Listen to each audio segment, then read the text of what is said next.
যার মনের অবস্থা যেমন, উত্তম আচার্য ঠিক সেরকম উত্তর বলছেন। ঘটক, আগেকার দিনে ঘটক ওই কন্যার জন্যে, যুবক বিয়ের জন্যে, আবার ভালো যুবকের জন্য একটা কন্যা ব্যবস্থা করতেন, মিলিয়ে দেওয়া। তার মানে যে অধিকারী, আধ্যাত্মিক জীবনের যে অধিকারী, তার সঙ্গে ঈশ্বরকে মিলিয়ে দেওয়া। তো এখানে মহারাজ রূপানন্দজি মহারাজ, যদিও তখন ছিলেন না, তার যে প্রশ্ন যে মন্ত্র নেওয়ার কি দরকার, দীক্ষা নেওয়ার কি দরকার, মন্ত্র জপ না করি, আমি তো বাচ্চা বয়স থেকে শুনে এসেছি ভগবানের নাম, সেটাকে যদি জপ করতে থাকি।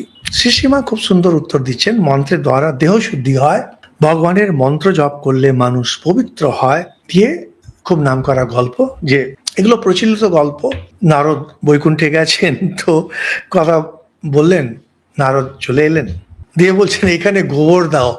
বৈকুণ্ঠ ধামে গোবর কোথায় থেকে পেলেন, এটা একটা মজার জিনিস। কারণ আমরা যখন গল্প বানাই আমাদের মতোই বানাই, বৈকুণ্ঠ ধামে গোবর পাওয়া মুশকিল আছে। আর সেটা আবার লক্ষ্মীকে বললেন, হ্যাঁ, মা লক্ষ্মী আবার গোবর নিয়ে, আগেকার দিনে গ্রাম দেশে এগুলো করা তো গোবর দিয়ে। তো বলছেন ওখানে গোবর দাও। তো কেন? নারদ তো পরম ভক্ত।